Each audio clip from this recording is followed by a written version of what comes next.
the outline of a house, you will learn the procedure to create lines at specific locations, dimensions and angles. I'll go back to the previous file and I'll select all these objects and hit erase to get rid of them. I have incorporated dimensions in this figure, and when you look at the dimensions you can see that the maximum dimension is 1200 and all the values are given in centimeters. So I'll go back to my file, click on application button, drawing utilities, and I'll go to units command and I'll set the linear measurement to decimal precision to 2 places, and I'll change the insertion scale to centimeters and I'll give OK. Now I should set my limits, so I'll give limits command. At the lower left I'll give 0, 0 because there is no negative values in this figure. Now I should set the upper right corner. Since the maximum dimension to be plotted is 1200, I should give upper right a value which is above 1200. So let's give it as 1500, 1500. Now I should give a zoom all to bring the limit to the screen. I'll give zoom and all. Next I'll go to line command. When I'm asked to specify the start point, I'll give 0, 0 because I want the line to start exactly from the origin point. Such method of point entry is called absolute coordinate method, in which you define a point precisely using its x and y coordinate. I'll just hold down the scroll button of the mouse and I'll simply drag it upward to pan the display. Now you can see that point clearly. Next I want to draw a line 1200 units rightward. For that I'll activate the Ortho Mode. In Autocad, when the Ortho Mode is on, the cursor moves only in the horizontal and in the vertical direction and its free movement is restricted. But once you turn it off, you can see that it can move freely. Now Ortho Mode can also be activated by pressing the F8 function key. Now I'll give the value 1200. Now Autocad has drawn a line in the direction of the cursor through the distance of 1200 units. Next I'll draw another vertical line in the upward direction through a distance of 300 units. So I'll keep my cursor in the upward direction. Since the Ortho Mode is on, it will move only in the vertical direction. Then I'll type the distance 300. Now this line has got a length of 300 units. Now I'll just give enter to go out of the line command. Next I'll activate this button in the status bar. It is called dynamic mode. Now I want to repeat the line command. So just right click and click on repeat line and you can start from this endpoint. When I take my cursor onto this endpoint, you will get a tooltip that it is an endpoint. That's because we have an OSNAP button in the status bar which is on. We will talk more about OSNAP in the coming videos, and I'll just make a click. Now I'll disable the ortho and the cursor can move freely in all directions. But now you will see two values getting dynamically changed. The length of the line is getting updated and the inclination of this line segment with the horizontal or with the x-axis is getting updated. I want to draw the next line segment which is at 1200 units. So I'll type the value 1200. I want that line to be drawn in the leftward direction and I want to control the angle. So I'll just hit the tab key. Now you can edit the angle. Now you can see that the angle is changing from 0 to 90 when it is vertical to 180 when it is leftward. Since I want to move in the leftward direction, I can give an angle of 180 degrees. Now this line has got a length of 1200 units and it is drawn in the leftward direction. The next segment has got a length of 300 units and it is drawn straight down. So the angle is 90 degrees. Since the ortho is not on, along with the distance, you should also specify the angle. So I'll give the distance 300 and I press the tab key to edit the angular value and I'll give the angle as 90 degrees. You can see that the angle starts from 0 and it increases to 90 if it is vertical, and when it is leftward it is 180. And in the clockwise direction it starts from 0, and when it is down below it is 90, and when it is leftward it's 180. So you should give an angular value of 90 degree. Next we should draw a vertical line at a distance of 350 units from this origin point. So I'll right click and repeat line. When I'm asked to give the first point, I'll give 350, 0. I can give that value in absolute coordinates. So I'll give 350. You can either give comma or you can press tab. Then I'll give 0. So I've started exactly from that point. It should be a vertical line. So I can turn on the ortho mode by pressing the F8 function key. Then I'll type 300. Now just give an enter to go out of the line command. So that line is made. Next we will create the outline of the door, and I should start from this particular endpoint. And it is given that this point is at a distance of 125 units from the origin. So I can start from that point, then I'll go straight up 210 units, then 100 units rightward and 200 units downward. So let's do that. I'll right click repeat line. When I'm asked to give the first point, I'll give 125,0 in absolute coordinates.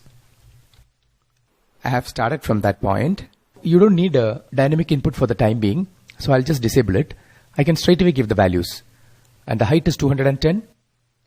And rightward I should move 100 units.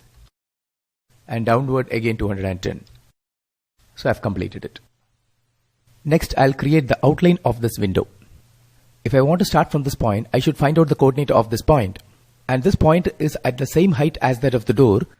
So the y coordinate is 210 and the x coordinate is 350 plus 125, which is 475. So if you give 475, 210, you can locate this point.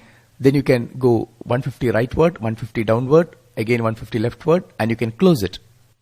I'll right click repeat line. At the first point prompt, I'll give 475, 210. Rightward 150, downward 150, leftward 150, and I'll close it. Next I'll create the outline of this window. These two windows are having the same dimensions, but I should locate this point to start with. You know that this distance is 125, so this point will have the x coordinate equal to 1200 minus 125, which is 1075. So the coordinate of this point is 1075, 210, then 150, 150, 150, close. Right click, repeat line, 1075, 210. Started from that point, now 150 down, 150 leftward, 150 upward, and you can click on close to close it. Now you should make sure that your ortho mode is on. That is why it is easy for you to move in the horizontal as well as in the vertical directions. Next I'll create the outline of this roof. For that I'll start from this endpoint. To locate this point, you can either directly go and take this endpoint, or else you can give coordinates to get it. You know that since the origin is here, the x coordinate of this point is 0 and the y coordinate is 300, which is this height. So I'll start from 0, 300. Then I should draw an inclined line at 45 degrees with respect to horizontal. In the counterclockwise direction, this angle is taken, and the length of this line is 332.34, which is given here. It is also inclined at 45 degrees with respect to horizontal, but in the clockwise direction. Once you reach here, you can always close to complete this triangle. Before I draw lines, I'll change the color. For that, I can use Properties palette. You can access the Properties palette from the View menu. Just click on Properties to get it.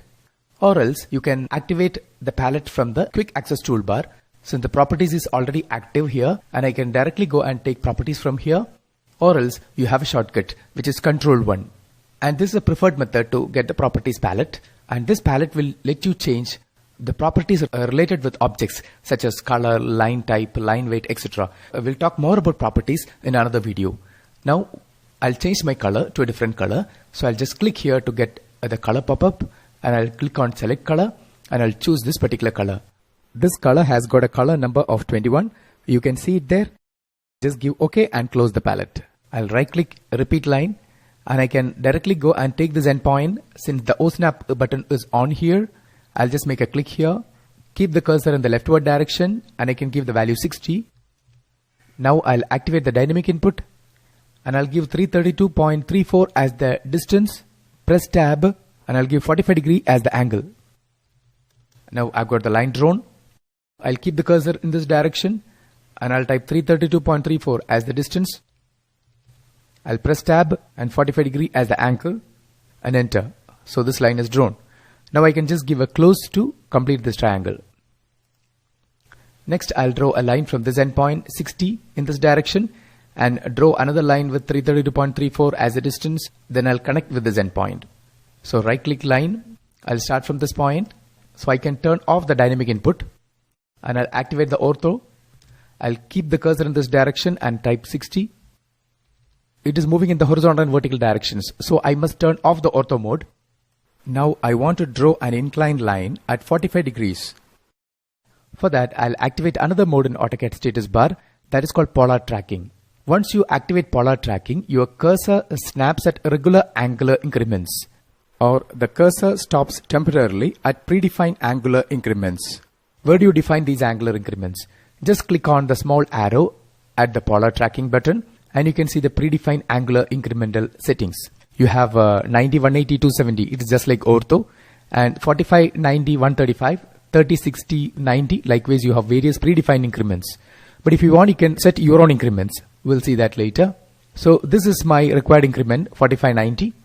So I'll keep the cursor at an angle of 45 degree. Now you can directly type the distance, which is 332.34. Now I can connect with this endpoint. I should draw another line like this. For that, you can just click on this line. You will get certain points. These points are called grip points or grips. You can take the cursor onto any of those grips and you just make a click to activate that grip. Now that grip is set to be a hot grip. Now you move the cursor and you connect it with this endpoint. Now I have stretched that line based on that grip point. Okay, we'll have another video on grips wherein we will cover this concept exclusively. So we have covered almost all methods to draw lines in Autocad. The fully dimensioned figure is given along with this video. Please download this figure and make a try.